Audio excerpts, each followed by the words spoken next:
حقیقت میں موت کو لوگوں نے سمجھا ہی نہیں، اسی لیے موت سے کراہیت کرتے ہیں، موت سے نفرت کرتے ہیں۔ بس میں آج ایک بات مکمل کروں گا مختصر میں کہ مومن کی موت کیا ہے۔ اب تک جو تم نے سنا ہے کہ مرتے وقت یہ ہوتا ہے، یہ ہوتا ہے، وہ بھی حق ہے، لیکن کچھ اور بھی ہوتا ہے۔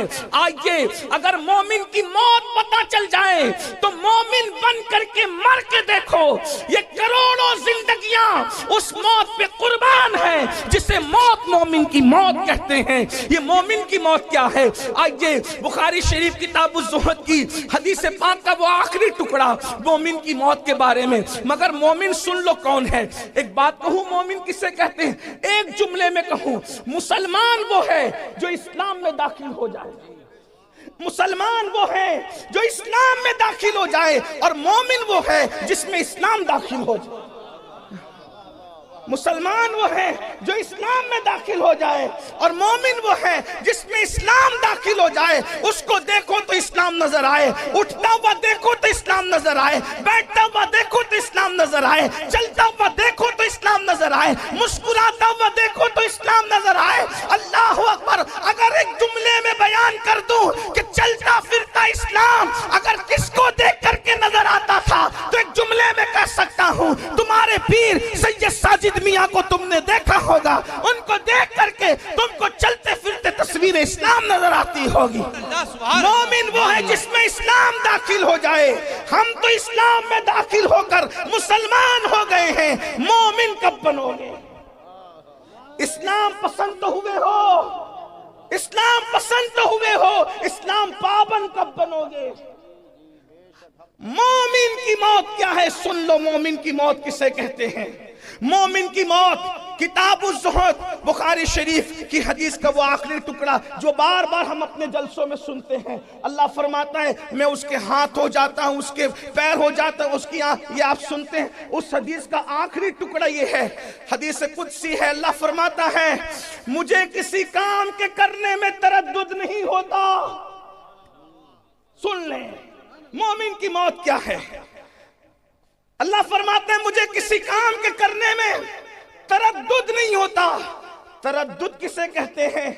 میں اس کو اللہ کے لیے ابھی بیان نہیں کر رہا ہوں، لیکن ہم اپنی زبان میں تردد کہتے ہیں، ملانے کے لیے نہیں، ابھی اس سے ہٹ کر کہہ رہا ہوں۔ تردد کسے کہتے ہیں؟ آپ کہہ رہے تھے سردی بہت ہے، تردد ہو رہا ہے کہ جلسے میں جائیں یا نہ جائیں، سفر لمبا ہے، سفر لمبا ہے کہ چہلم شریف پہ شرکت کریں یا نہ کریں، محفل ٹھنڈی ہو گئی ہے، سلیم میاں کو تردد ہو رہا ہے امین القادری کو مائک دیں یا نہ دیں۔ یعنی کسی کام کے کرنے یا نہ کرنے کی کیفیت کو تردد کہتے ہیں، اس انسان فیصلہ نہ کر سکے۔ لیکن ہم اللہ کے لیے یہ نہیں کہتے، کیونکہ ہمارا پورا مسلک بھی ادب ہے اور پورا مذہب بھی ادب ہے۔ مگر آپ سمجھ چکے ہوں گے ملانے کے لیے اللہ فرماتا ہے، خود فرماتا ہے کہ مجھے کسی کام کے کرنے میں تردد نہیں ہوتا۔ اگر اس کو سمجھانے کے لیے کہیں تو یہ کہہ سکتے ہیں وہ رات کو دن میں بدل دیتا ہے، تردد نہیں ہوتا۔ آبادیوں کو ویرانے میں بدل دیتا ہے، تردد نہیں ہوتا۔ اللہ اکبر! کشتیوں کو طوفان سے ٹکرا کر کے ختم کر دیتا ہے، تردد نہیں ہوتا۔ پیدا کرنے والی ماں کی جان نکال کر کے بچے کو ایک لمحے کے بچے کو یتیم کر دیتا ہے، تردد نہیں ہوتا۔ دھوپ میں بارش برساتا ہے، تردد نہیں ہوتا۔ زمین سے پودا نکالتا ہے، تردد نہیں ہوتا۔ شفق کا جمال، افق کی سرخی، ستاروں کی انجمن، چاند کی چاندنی، سورج کی روشنی، یہ سب دیتا رہتا ہے، چھینتا رہتا ہے، تردد نہیں ہوتا۔ مگر کیا فرماتا ہے؟ کسی کام کے کرنے میں تردد نہیں ہوتا، مگر جب میں ایک کام کرنے لگتا ہوں ترددی تو مجھے تردد ہونے لگتا ہے۔ اللہ کو کسی کام کے کرنے میں تردد نہیں ہوتا، لیکن جب فرماتا ہے ایک کام کرنے لگتا ہوں تو مجھے تردد ہوتا ہے۔ مولا وہ کام کیا ہے؟ تو فرمایا جب میں بندے مومن کی موت کا فیصلہ کرنے لگتا ہوں تو مجھے تردد ہوتا ہے کہ میں اس کی موت کا فیصلہ کروں، اور وہ پسند کرے نہ کرے۔ یہ مومن کی موت ہے، یہ مومن کی موت ہے۔ موت مومن کے وقت قدرت فرما رہی ہے مجھے تردد ہوتا ہے۔ پھر مولا تو کرتا کیا ہے؟ کیا کرتا ہے؟ تو فرماتا ہے میں اس کے پاس اپنے فرشتوں کو بھیجتا ہوں. یعنی تم عرس کا میلہ بعد میں لگاتے ہو، اس کے پاس فرشتوں کا میلہ پہلے لگتا ہے. ہاں، سردی کے اس موسم میں صابر پاک کی زمین پر بیٹھنے والوں کو نہیں کہہ سکتا کہ اس پہ سبحان اللہ بولو، لیکن اتنا ضرور کہہ سکتا ہوں کہ سردی کتنی ہو، عشق صابر کبھی دل کو ٹھنڈا نہیں ہونے دیتا، اس لیے کہ عشق کی آگ تو جہنم کی آگ کو بھی بجھا سکتی ہے. اے عشق تیرے صدقے جلنے سے چھٹے سستے، جو آگ بجھا دے گی وہ آگ لگائی ہے. نعرہ تکبیر، نعرہ رسالت. قل شریف کا وقت قریب ہے، مومن کی موت سن رہے ہو سن لو بس، مومن کی موت. اللہ اکبر. اللہ فرماتا ہے میں فرشتوں کو اس کے پاس بھیجتا ہوں. اس مضمون کو قرآن یوں بیان کرتا ہے، حضرت مجاہد اس کی تفسیر میں بیان کر رہے کہ یہ مضمون کیا ہے. قرآن کہتا ہے ان الذین قالوا ربنا اللہ ثم استقاموا تتنزل علیہم الملائکہ الا تخافوا ولا تحزنوا وابشروا بالجنۃ التي کنتم توعدون. جن لوگوں نے کہا بے شک ہمارا رب اللہ ہے، ثم استقاموا، اور وہ دین پہ ڈٹ گئے، شریعت پر ڈٹ گئے. قبرستان میں چرس اور بھنگ پینے والے صوفی نہیں ہیں، دین پر ڈٹنے والے صوفی ہیں. شریعت کا مذاق اڑانے والے صوفی نہیں ہیں، شریعت پر ڈٹ جانے والے صوفی ہیں. ہوا میں اڑنے والے کو ولی ہر ایک کو نہیں کہا جا سکتا، مگر شریعت پر چلنے والے کو ولی قرآن کہتا نظر آ رہا ہے. ثم استقاموا، وقت ہوتا تو ثم استقاموا کی تفسیر بیان کی جاتی، اس کا وقت نہیں، لیکن سنیں ثم استقاموا، جو دین پہ ڈٹ گئے، خدا کو ایک مان کے دین پہ ڈٹ گئے. ابھی تو ہمیں یہ بھی نہیں پتا کہ خدا کے بارے میں عقیدہ کیا ہونا چاہیے، تو ڈٹیں گے کب اس عقیدے پر؟ یہاں تو حال یہ ہے کہ ابھی بھی یہ عقیدہ ہے کہ کالی بلی سامنے سے چلی جائے گی تو دن برا گزرے گا، الٹی آنکھی پھڑکے گی تو پتہ نہیں کیا ہوگا. نادانو، ہم وہ لوگ نہیں ہیں، ہم تو وہ لوگ ہیں خیر ہی و شر ہی من اللہ تعالی، ہر خیر اسی کی طرف سے ہے اور ہر شر اسی کی طرف سے، اور اس میں بھی کروڑوں حکمتیں ہیں. عقیدہ توحید، عقیدہ اسلام، عقیدہ رسالت پہ ڈٹ جاؤ، اس کی الگ تفسیر. تو قرآن کیا کہتا ہے؟ تتنزل علیہم الملائکہ. یہ عربی زبان کی خوبصورتی ہے. میں علماء کی معلومات میں کوئی اضافہ نہیں کر رہا ہوں، آپ کی دعا لینا چاہتا ہوں. عربی زبان کی خوبصورتی کہ ہر زبان میں واحد ہے اور جمع ہے اور قصہ ختم ہے. یہ عربی زبان کا حسن ہے، یہاں واحد ہے، تثنیہ ہے، جمع قلت ہے، جمع کثرت ہے نا. یہ عربی زبان کا حسن ہے، واحد جمع پہ قصہ ختم نہیں ہوتا. واحد ایک کو کہتے ہیں، تثنیہ دو کو کہتے ہیں، جمع قلت 3 سے شروع ہو کر 9 پر ختم ہو جاتی ہے، اور جمع کثرت 10 سے شروع ہو کر اس کی کوئی حد نہیں ہوتی. اب قرآن کیا کہہ رہا ہے؟ جو لوگ دین پر شریعت پہ ڈٹ جاتے ہیں، تتنزل علیہم الملائکہ، ان پر اللہ کے فرشتوں کی جماعت نازل ہوتی ہے. نہ واحد کا سیگا، نہ تثنیہ کا، نہ جمع قلت کا، جمع کثرت کے سیگے کے ساتھ کہا جا رہا ہے. 1 2 4 فرشتے نہیں آتے، بلکہ لاکھوں فرشتوں کی جماعت ان کے پاس آتی ہے اور ان کے پاس بیٹھتے ہیں، بات کرتے ہیں. کہتے کیا؟ اللہ تخافو، گھبرانا مت، ولا تحزنوا، خوف مت کھانا، غم مت کرنا، وَأَبْشِرُوا بِالْجَنَّةِ الَّتِي كُنْتُمْ تُوعَدُونَ. موت بعد میں آ رہی ہے، جنت کی خوشخبری پہلے سنائی جا رہی ہے، جنت کا مزدہ سنایا جا رہا ہے. فرشتے بتاتے ہیں یہ نعمت ہے، یہ نعمت ہے، یہ نعمت ہے، یہ نعمت ہے، جنت کی یہ نعمت ہے، یہ نعمت ہے، یہ نعمت ہے. تو وہ بندہ مومن اللہ والا کہتا ہے فرشتوں یہ دیدار وہاں ہوگا، یاروں سے ملاقات ہوگی، پیاروں سے ملاقات ہوگی، رسول سے ملاقات ہوگی. جو بھی فرشتے بتاتے ہیں تو وہ مومن بندے کا کیا کہتا ہے؟ فرشتوں یہ ملے گا کب؟ تو فرشتے کہتے ہیں جب تک مرو گے نہیں، روح نہیں نکلے گی جسم کے پنجرے سے تب تک کہ یہ نعمتیں نصیب نہیں ہونا. تو وہ اللہ والا خود کہتا ہے فرشتوں پھر دیر کس بات کی ہے, ذرا جلدی کرو نا, ہم بھی دنیا سے جانے کے لیے تیار ہیں. ادھر مومن مرنے کے لیے تیار ہوتا ہے, ادھر قدرت اس کی موت کا فیصلہ کرتی ہے. اور جب مومن دنیا سے جاتا ہے تو حدیث پاک میں آتا ہے فرشتے لاکھوں کی حسب مراتب, کسی کے میت کے لیے 500 آتے ہیں, کسی میں ہزاروں آتے ہیں, کسی میں 70,000 آتے ہیں, کسی میں لاکھوں آتے ہیں, کسی میں تا حد نگاہ آتے ہیں, اور 2 جنت کے کفن لے کر آتے ہیں, اور جنت کے کفن لا کر اور پھر مشک سے زیادہ قیمتی خوشبو جنت کی لے کر آتے ہیں.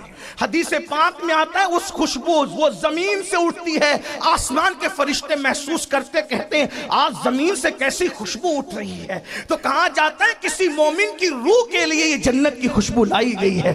2 جنتی کفن لاتے ہیں اور بتائیں حضرت ملک الموت روح بعد میں نکالتے, پہلے اس کو خوشخبری دیتے ہیں اے نفس مطمئنہ یا ایتها النفس المطمئنہ ارجعی الی ربک راضیۃ مرضیہ فادخلی فی عبادی وادخلی جنتی. اس کو بشارت دیتے, اسی پہ بس نہیں. علامہ سیوطی لکھتے ہیں کہ اللہ اکبر, فرشتے کہتے تجھے اللہ نے سلام کہا ہے, اور جب اس کی روح نکلتی ہے آقا فرماتے ہیں آٹے سے جیسے بال نکلتا ہے اسی طرح مومن کی روح نکلتی ہے, یا بھرے ہوئے مشکیزے سے جیسے پانی ٹپکتا ہے ویسے مومن کی روح نکلتی ہے. اور تیسری تمثیل فرمائی دودھ پیتا ہوا بچہ جیسے دودھ پیتے پیتے سو جاتا ہے, ماں کا پستان منہ سے چھوٹ جاتا ہے, بچے کو خبر نہیں ہوتی, ایسے مومن کی روح نکلتی ہے, اس کو پتہ بھی نہیں چلتا. کیوں؟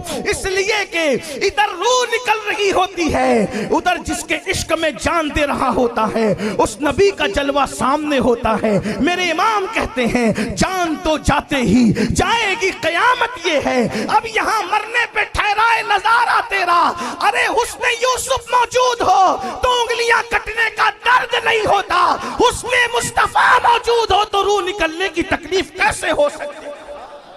اس شان سے مومن دنیا سے جاتا ہے, اور جب وہ دنیا سے جاتا ہے اللہ اکبر فرشتے اس کی روح کو اس کفن میں لپیٹتے ہیں اور خوشبو میں بساتے ہیں, اور اس جب پہلے آسمان پہ جاتے ہیں تو کہتے کون ہے, تو دنیا میں جس نام سے اس کو پکارا جاتا تھا اسی نام سے اس کو بتاتے ہیں, اور سارے فرشتے اس کے لیے مغفرت اور رحمت کی دعا کرتے ہیں, یہاں تک کہ سدرۃ المنتہا تک اس کی روح پہنچتی, خدا کے دربار میں اس کی. یہی تو بات ہے, دنیا میں کوئی مذہب ایسا نہ ملے گا جو موت کے دن خوشی مناتا ہو, اور نہ کوئی مسلک ایسا ملے گا جو موت کے دن خوشی مناتا ہو. مذہب میں اسلام ہے اور مسلک میں صرف اہل سنت و جماعت ہے. سب تو مرن دن کو غم کا دن مناتے, یہ سنی ہی ہے جو موت کے دن کو عرس کا دن قرار دیتے ہیں. وجہ کس کا مر کے کہاں گیا یہ وہ جانے, جو ہمارے ہوتے ہیں وہ خدا کا وصال پانے کا شرف حاصل کرتے ہیں. اسی لیے تو ہم کہتے ہیں, بڑے مزے میں کہتے ہیں, سنیوں اگر نبی سے وفا کی ہے اور سچے مومن بنے ہو تو جتنی خوشی مدینے جانے میں ہے اس سے زیادہ خوشی مر جانے میں ہے, کیونکہ مدینے جاؤ تو گنبد نظر آتا ہے اور مر جاؤ تو گنبد والا نظر آتا ہے. یقین تو پیدا کرو. اور پھر میرے آقا علیہ الصلوۃ و تسلیم فرماتے ہیں جب مومن کو اس کی قبر میں رکھا جاتا ہے تو فرشتے آتے ہیں. حضرت ام المومنین سیدہ عائشہ صدیقہ نے کہا یا رسول اللہ فرشتوں کی شکل جو آپ نے بتائی اب مجھے ڈر لگتا ہے. کیا شکل ہے فرشتوں کی؟ دیگوں کی طرح آنکھیں, شعلے اگلتی ہوئی, ان کے دانت بیل کے سینگ کی طرح, ان کے سر کے بالوں سے لے کے پیر کے ناخن تک بال ہی بال, ان کے ناخن لوہے کے زمین چیرتے ہوئے آتے ہیں, اتنا بڑا ہتھوڑا لے کر کے آتے ہیں, اگر جن اور انس مل کے اٹھانا چاہے تو نہ اٹھا سکے, اور آ کر جوڑ کر کے کہتے ہیں مر رب کا, بتا تیرا رب کون. کہ یا رسول اللہ آپ نے جو جب سے نقشہ کھینچا ہے منکر نکیر کا مجھے تو نیند بھی نہیں آتی. آقا نے فرمایا وہ اوروں کے لیے ہے, جو میرے وفادار ہے ان کے لیے. وہ ایسا نہیں کرتے, وہ ایسا نہیں کرتے, بلکہ ان کی آواز جو سچا مومن وفادار ہوتا ہے اس کو ایسے چنگاڑ کی نہیں آتی، ایسے نہیں آتی اس کو آواز اللہ اکبر. تو کہا پھر ان کے لیے تو کچھ اور ہی ماحول ہے. بلکہ نکیرین، میرے امام نے کہا نکیرین کرتے ہیں تعظیم میری. حضور سے اگر وفا کر لو نکیرین کرتے ہیں تعظیم میری، فدا ہو کے تجھ پہ یہ عزت ملے. بڑی عزت کے ساتھ پوچھتے ہیں ان کے بارے میں کیا کہتا، کن کے بارے میں؟ حضور کی شکل دکھائی جاتی. بلکہ حضور، ہم سنیوں کا عقیدہ ہے حضور قبر میں تشریف لاتے ہیں، قبر میں لہرائیں گے تا حشر چشمے نور کے جلوہ فرما ہوگی جب طلعت رسول اللہ کی. ارے بتاؤ جب حضور آ گئے تو غم کس بات کا؟ واللہ وہ یثرب کی مٹی پر قدم رکھ دے تو وہ مدینہ ہو جائے، اگر وہ ہماری قبر میں قدم رکھ دے تو وہ بھی جنت کے باغوں میں سے باغ ہو جائے. حضور قبر ان کے بارے میں کیا کہتا تھا؟ تو کیا کہتے تھے؟ ارے جب صابر پاک کو اپنی طرح نہیں سمجھتے تھے تو ان کو اپنی طرح کیسے سمجھتے؟ جن کی جماعت میں صابر جیسا نہیں ہے وہ اپنی طرح سمجھتے ہیں اپنے آپ کو صابری کہہ کر. صابری کہلانا اور ہے، صابری بن جانا اور ہے. کسی کو دام میں سمیٹنے کے لیے صابریت کا ٹائٹل لگانا اور ہے. یاد رکھنا ٹوپی کا کلر صابری نہیں بناتا یا صابریت کا ٹائٹل صابری نہیں بناتا جب تک صابر پاک کی طرح کسی کا عقیدہ نہیں ہو جاتا. عقیدہ ضروری ہے. یاد رکھنا آپ کے ارد گرد بہت ہے صابری کہنے کے بعد بھی صابر پاک والا عقیدہ نہیں ہے، کیونکہ صابر پاک نے تو کبھی نہ اپنے دادا کو اپنی طرح سمجھا نہ اپنے نانا کو اپنی طرح سمجھا. یہ کون سے صابری ہے؟ اللہ اکبر. ارے تم صابر پاک جیسے نہیں ہو سکتے. 12 منٹ کھڑے ہوتے ہو تو کمر درد کرنے لگتی ہے، بلکہ 50 سال کی عمر میں کرسیوں پہ بیٹھ کے نماز پڑھتے ہو. تانا نہیں دے رہا ہوں، ان کو کہہ رہا ہوں جو لوگ اس کے قابل ہیں ان کو کہہ رہا ہوں. لیکن یہ ہمارا صابر ہے جو 12 سال تک کے کھڑا رہا ہے لیکن اللہ اکبر کبھی کسی مرض کا اظہار نہ ہو سکا.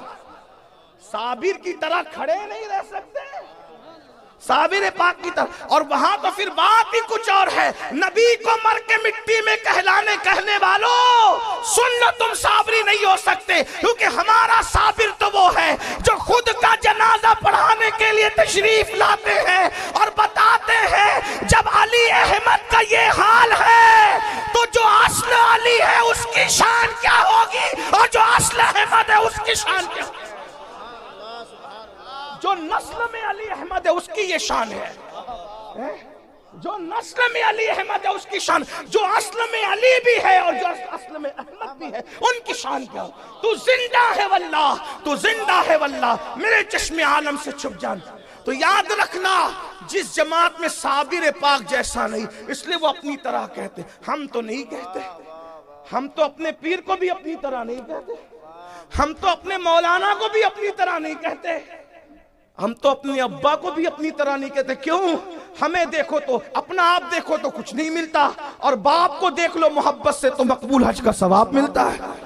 تو جب باپ اپنی طرح نہیں ہے تو رسول پاک اپنی طرح کیسے ہو سکتے ہیں؟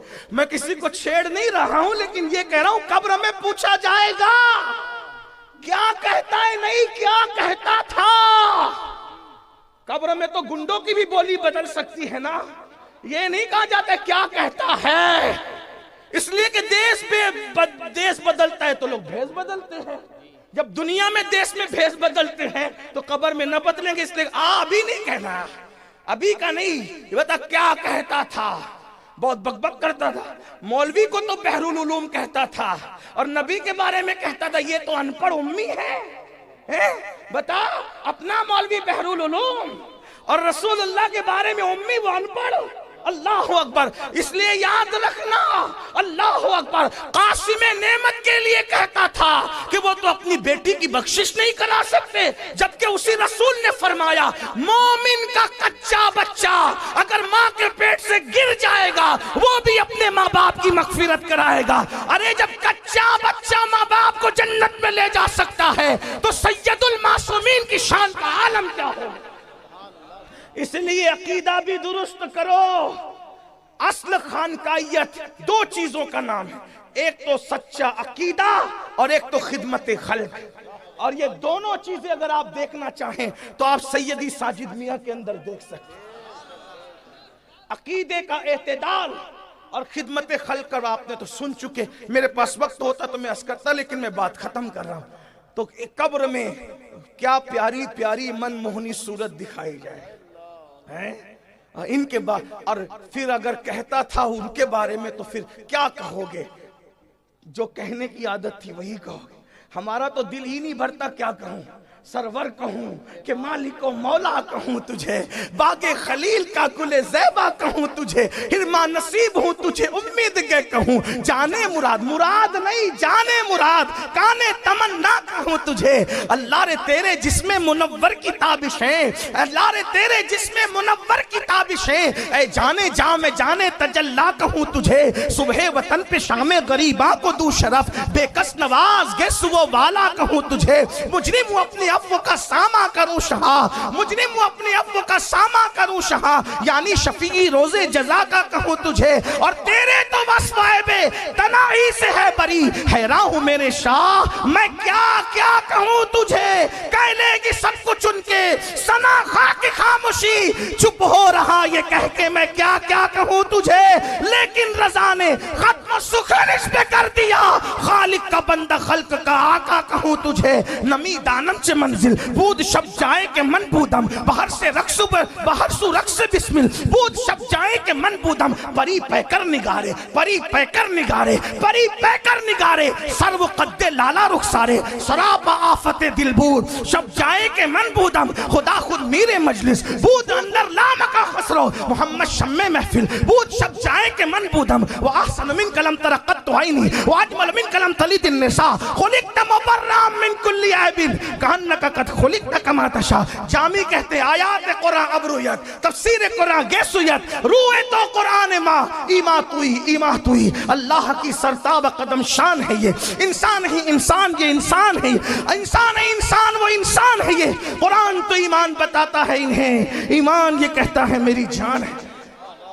یہاں جو کہنے کی عادت تھی وہی کہو گے، کیا حسن ہے سید ابرار تمہارا، اللہ بھی ہے طالب دیدار تمہارا، کیوں دید کے مشتاق نہ ہو حضرت یوسف، اللہ کا دیدار ہے دیدار تمہارا۔ لیکن جب جواب صحیح دو گے تو نقیرین کہیں گے ہمیں یقین تھا کہ تو ایسا ہی جواب دے گا، کیوں بے خبر نہیں تھے، کیونکہ دنیا میں کہتا کیا تھا معلوم ہے، تو پھر کیا کہا جائے، تو نے صحیح جواب دیا اس لیے اب تیرے لیے، تو نے صحیح جواب دیا اس لیے اب تیرے لیے جہنم کی کھڑکی کھولی جا رہی ہے، توجہ کر لیں، تو نے صحیح جواب دیا اس لیے تیرے لیے جہنم کی کھڑکی کھولی جا رہی، جہنم کی کھڑکی کھولی جائے گی، کہا اگر صحیح جواب نہیں دیتا تو یہ تیرا ٹھکانہ تھا، اس کو بند کر کے کہا جائے گا، لیکن تو نے جواب صحیح دیا اس لیے تیرے لیے جنت کی کھڑکی کھولی جا رہی، پہلے جہنم کی، تاکہ پتہ چل جائے کہ اگر دو نمبری کرتے تو کہاں پہنچتے، سچی عقیدے پہ رہے تیرے غلاموں کا نقش قدم ہے راہ خدا، وہ کیا بہک سکے جو یہ سراغ لے کے چلے،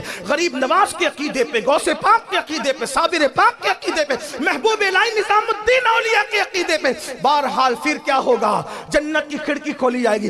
آقا فرماتے ہیں تا حد نگاہ قبر کشادہ کر دی جائے گی، ایک حدیث میں آیا کہ مشرق و مغرب تک قبر کشادہ کر دی جائے گی، ایک حدیث میں آیا کہ 70 گز، یعنی تقوی کے اعتبار سے، عمل کے اعتبار سے، یقین کے اعتبار، جس کا جیسا معاملہ ہوگا تا حد، اور پھر کیا ہوگا، فرمایا جائے گا سن لے اب بھئی یہ نظر ابھی نہ لائے، نظر میاں کہہ رہے لانے دو بھئی میں لوں گا، ایسے نظر لانا بات اچھی لگ رہی ہے وہیں بیٹھو، سنو پہلے، غرور سے منع نہیں کر رہا ہوں، ہم تو صوفیہ کے غلام ہیں بھائی، نظر کیسے منع کریں گے، لیکن طریقہ بتا رہا ہوں دینے کا، بات پسند آئے نا، ایک جیب سے نکالو دوسری جیب میں رکھو، اور فجر کی نماز محلے کی مسجد میں جا کے پڑھو، امام صاحب سے کہنا یہ تمہاری طرف سے بھی ہے یہ امین القادری صاحب کی طرف سے بھی، دونوں کی طرف سے پیش کر دینا، تمہیں بھی ثواب مجھے، میری نظر ہے نا جیب میں رکھو، ادھر مت لاؤ، تھوڑا سنو، غور سے سنو، بات اینڈ کی طرف جاری، ٹائم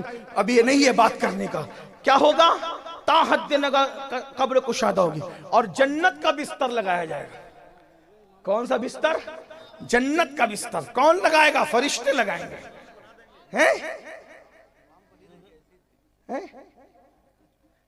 میں نے کہا جہاں جہاں لوگوں نے دیا، اور اگر وہ نہیں دیں گے جیب میں رکھ کے تو وہ میری امانت ہے، دیں گے وہ، میری قوم پر مجھے اعتماد ہے۔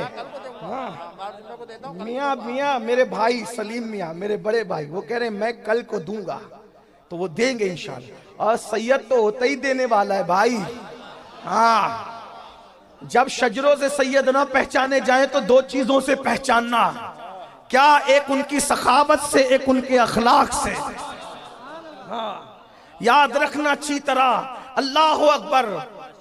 ایک مرتبہ ایک بہت بڑے بادشاہ نے، نام نہیں لوں گا، سیدوں کو قتل کر دیا نقلی سمجھ کر کے۔ بعد میں کسی نے بتایا نہیں وہ تو تیرے چگل خوروں کی چگلیاں تھی، تو نے قتل کر دیا۔ تو اس نے کہا پھر اب کیا کروں؟ کہا معافی مانگ لے۔ کہا معاف نہ کرے تو کہا اصلی ہوں گے تو معاف کر ہی دیں گے نا۔ اس لیے کہ معاف کرنا یہ تو ان کا موروثی معاملہ ہے۔ ہاں نہیں دیکھتے امام حسن نے کیسے کیسوں کو معاف کیا، امام حسین نے کیسے کیسوں کو معاف کیا۔ اللہ اکبر۔ معاف کرنا ان کا اپنا کام ہے۔ ان کے نانا نے نہیں کہا تھا جان کے دشمنوں سے لا تثریب علیکم اليوم، بلکہ کیسا سخی ہوتا ہے سید بتاؤں؟ سیدوں کا باپ سید السادات، امام المشارق والمغارب، حلال مشکلات والنوائب، اخی رسول وزوج البتول، امام علی ابن ابو طالب۔ این جنگ کی حالت میں ایک یہودی پہ تلوار اٹھائی، اس نے ہاتھ پھیلا کے کہا علی بھیک میں تلوار دے دو، اٹھائی ہوئی تلوار دے دی۔ کوئی جنگ میں تلوار دیتا ہے؟ اس نے کہا، میں نہیں کہہ رہا ہوں، اس نے کہا، اس کی بات نقل کر رہا ہوں، اس نے کہا علی معاذ اللہ، یا تو حد درجہ نادان ہے، کوئی دشمن کو بھی تلوار بھیک میں دیتا ہے، یا تو بہت بڑا بہادر ہے۔ دوسری بات صحیح تھی۔ تو مولا نے کہا کیوں ایسا کہتا ہے؟ کہا دشمن کو بھی کوئی تلوار حالت جنگ میں دے دیتا اور نہتا ہوتا ہے۔ فرمایا یہ میرے گھر کی ریت ہے، ہم جو مانگنے والے کو نہیں دیکھتے دوست ہے یا دشمن ہے، جو ہاتھ پھیلا دیتا ہے اس کو عطا کر دیتے ہیں۔ جس دروازے سے یزید بھی محروم نہ گیا، ہم کہاں محروم جائیں گے؟ یزید نے ہاتھ مانگا تھا، امام نے ہاتھ نہیں دیا چونکہ وہ غیرت تھی، لیکن سر دے دیا، یہ سخاوت تھی۔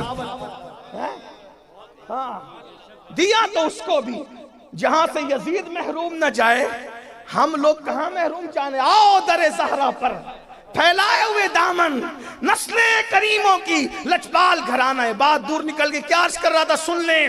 جنت کا بستر بچھایا جائے گا، اور جنت کا بستر بچھا کر کہا جائے گا نم کا نومت العروس، ایسے سو جا جیسے پہلی رات کی دلہن سوتی ہے۔ اب میری زبان حیا اس کا مکمل تبصرہ نہیں کر سکتی بزرگوں کی موجودگی میں کہ پہلی رات کی دلہن کیسے سوتی ہے، لیکن اتنا اشارہ کر کے ختم کر دوں گا بات کو کہ پہلی رات کی دلہن کو سجایا جاتا ہے، سنوارا جاتا ہے۔ آپ کو رات کو کیوں سنوارتے ہیں دلہن کو؟ سونے والا بھی کوئی سنورتا ہے؟ جس کو سونا ہے اس کی زلفیں تو بکھرنا ہے، جس کو سونا ہے اس کے کپڑوں کی استری تو ختم ہونی ہے، جس نے سونا ہے اس کی خوشبو نے توڑ جانا ہے۔ پھر رات کو دلہن کو کیوں سنوارتے ہیں؟ یہ دلہنیں بھی اچھی طرح جانتی ہیں، آپ بھی اچھی طرح جانتے ہیں۔ تو مرنے والے کو کیوں سنوارتے ہیں؟ اس نے تو مٹی میں مل جانا ہے۔ سفید جوڑا، خوشبو، عطر، اتنا، ارے لوگ پتہ نہیں کس کو سادگی کہتے ہیں۔ لوگ سمجھتے ہیں کہ میلے کچیلے کپڑے پہننے کا نام سادگی ہے۔ میں نے کہا جو اپنے کپڑے صاف نہیں رکھ سکتے وہ اپنے دل کیا صاف رکھیں۔ ہاں میلے کچیلے کپڑے پہننے کا نام سادگی نہیں ہے، یا ہلکے پھلکے کپڑے پہننے کا نام سادگی۔ ہم لوگ قادری لوگ ہیں، ہمارا قادری تصوف ہے، لیکن چشتی اس اعتبار سے کہ ہم ہندوستانی ہیں۔ ہم قادری ہو کر کے کہتے ہیں کہ جو ہندوستان میں پیدا ہو پہلے وہ چشتی ہے، بعد میں سب کچھ ہے، کیونکہ قادریت بھی ملی ہمیں چشتیت کی وجہ سے۔ اور ہم لوگ سلسلوں کو خانوں میں نہیں بانٹتے، اولیاء اللہ خانوں میں بانٹنے کے لیے نہیں آئے تھے، وہ تو پوری کائنات کو اپنے فیضان سے یکساں سیراب کرنے کے لیے آئے تھے، اور انہوں نے سیراب کیا الحمدللہ۔ تو میں بات کیا عرض کر رہا تھا، ہمارا قادری تصور اچھا کھاؤ، اچھا پہنو، اچھا عمل کرو۔ سادگی دل کی کیفیت کا نام ہے۔ قیمتی کپڑے پہن کے مغرور مت ہونا، یہ سوچنا کہ اس نے پہنایا میری پہننے کی اوقات نہ تھی، یہ سادگی ہے. بات سمجھ میں آتی ہے؟ ہاں ہمارے یہاں تو اسلام کہتا ہے, حدیث ہے, آقا علیہ السلام فرماتے اپنے مردوں کو بھی اچھا کفن دیا کرو, کیونکہ وہ کفن بھی ایک دوسرے کا دیکھ کر خوش ہوتے ہیں. بھئی یہ قبر 2 گز زمین نہیں ہے صرف مومن کی, اس میں تو رشتہ داروں سے ملاقاتیں بھی ہیں, بیٹھ کر باتیں بھی ہیں. حدیث پاک ہے, اٹھا کر دیکھیں کتب احادیث, یہاں تک پوچھا جاتا ہے نئی آنے والی روح سے میرا بیٹا کیسا ہے اور فلاں کی بچی کیسی ہے, اس کی شادی ہوئی کہ نہیں ہوئی. قبر میں یہ بھی باتیں ہوتی ہیں. پٹتے وہ ہیں جو یہاں پٹنے جیسا کام کرتے ہیں, لیکن مومن کی قبر تو جنت کے باغوں میں سے باغ ہے. الحمدللہ. تو وہاں شادی بیاہ کی بات بھی ہوتی ہے. اگر آپ کو بہت زیادہ نہیں معلومات ہے تو اردو زبان میں شرح الصدور علامہ جلال الدین سیوطی کی کتاب, اس کا ترجمہ آ چکا ہے, آپ اس کو پڑھ لیں, آپ کا یقین پختہ ہوگا موت کتنی خوبصورت چیز ہے. میرے آقا فرماتے ہیں موت تحفہ ہے مومن کے لیے, محب کو محبوب سے ملا دیتی ہے. تو بہرحال عرض کیا کر رہا تھا, دلہن کو سجایا جاتا ہے. اور ایک بات بتاؤں, شریف گھرانوں کی دلہن اکیلے نہیں جاتی شوہر کے یہاں, بارات کے ساتھ جاتی ہے. یہ اور بات ہے کہ آج مسلمانوں نے بارات کو بھی بدل دیا. بارات ہمیشہ دلہن کے ساتھ جایا کرتی تھی, اب دولہے کے ساتھ جاتی ہے. وہ دلہن کے ساتھ کیوں جاتی تھی, اس کو بارات کیوں کہتے ہیں؟ جیسے کسی عمل کرنے والے کو با عمل کہتے ہیں. میں کوئی محقق آدمی نہیں ہوں, طالب علم ہوں, سمجھانے کی کوشش کر رہا ہوں, غلطی ہوگی تو یہیں سے اصلاح ہو. با عمل کہتے ہیں مطلب عمل والا, با وقار وقار والا. تو یہ بارات, رات والے. یہ کیوں؟ جب دلہن جاتی تھی رات کو شوہر کے گھر تو محلے رشتہ دار سب اس کو پہنچانے جاتے تھے کہ رستے میں کوئی لوٹ نہ لے. بہت ساز و سامان اور سجی دھجی رہتی تھی نا, ڈاکو اپنا کام نہ کر. تو اور پھر دوسری بات یہ ہے, چوری چپکے تو نہیں جاتی شریفوں کی دلہنیں, اللہ اعلان جاتی ہیں, کیونکہ جن کے نکاح چوری چپکے ہوتے ہیں وہ چوری چپکے جاتے ہیں. ہمارے یہاں نہ چوری چپکے نکاح ہے اور نہ چوری چپکے آنا جانا ہے. ہمارے یہاں تو بارات کے ساتھ ہے. لوگ آج بارات کے بھی مخالف ہو گئے. یہ بارات نہیں ہونی چاہیے, میں نے کہا اس کی بھی کوئی حکمت ہے, لیکن بہرحال وہ بارات کے ساتھ جاتی ہے. پتہ چلتا ہے شریفوں کی دلہن جائے, ادھر بھی بارات ہے اور ادھر بھی بارات ہے. مومن کا جنازہ نہیں دیکھتے, کس شان کا ہوتا ہے. اگر نہیں دیکھا تھا تو ساجد میاں کے جنازے کا تصور کر لو, دیکھتے نہیں کتنے جنازے میں لوگ. بہرحال تو ایسے سو جیسے پہلی رات کی دلہن. پہلی رات کی دلہن جب سوتی ہے لوگوں کو لگتا ہے کہ وہ سو گئی, لیکن وہ سوتی نہیں ہے. وہ چادر مخ پر ڈال کر کسی کے منتظر ہوتی ہے. گوری سوئے سیج پر, مخ پر ڈارو کیش, چل خسرو گھر آپ نے, سام بھئی سو دیس, سانج بھئی سو دیس. ہاں وہ ڈال کر چہرے پہ نقاب اوڑھ کر کے, گھونگھٹ ڈال کر کے, چادر اوڑھ کر کے سوتی. کس کے لیے؟ کوئی اور نہ جگائے گا اس کو, محبوب جگائے. سب سمجھتے سو گئی سو گئی سو گئی سو گئی, لیکن محبوب کے قدموں کی آہٹ آتی ہے اور وہ اٹھ کر بیٹھ جاتے بلا تمثیل. اس کو کہا جائے سو جا ایسے جیسے پہلی رات کی دلہن سوتی. کون جگانے آئے اس کو؟ اس کا محبوب جگانے آئے گا اس کو, اس کا محبوب جگانے. آج پھولے نہ سمائیں گے کفن میں آسی, قبر کی شب ہے کرز گل سے ملاقات کی رات. یہ مومن کی موت کا ہلکا سا تصور ہے جو میں نے پیش کیا. اگر میں زیادہ اور پیش کروں تو کہیں ایسا نہ ہو کہ سردی میں ایک دو, اس لیے کچھ نہیں کہنا چاہتا. ہاں آپ کی بددعا نہیں لینا چاہتا, میں اسی پہ بات پوری کرتا ہوں. اللہ ساجد میاں کے شہزادوں کو, کعب میاں, مخدوم میاں اور جو شہزادے ہیں ان کے والد کا سچا جانشین بنائے. ان کے والد نے علمی کام بہت کیا, اور جو علم کے ذریعے سے زندہ رہتا ہے اسے موت نہیں آ سکتی. اور اصول بلاد ممبئی عظمیٰ میں سمجھتا ہوں کہ رقبے کے اعتبار سے سب سے بڑا دارالعلوم اگر کسی کا ہے تو وہ ساجد میاں صاحب رحمت اللہ علیہ کا قائم کردہ ہے. اور کئی مقامات پر انہوں نے ادارے قائم کیے. اور آج میں آپ سے کہنا چاہتا ہوں ہماری قوم کو علم کی بڑی ضرورت ہے.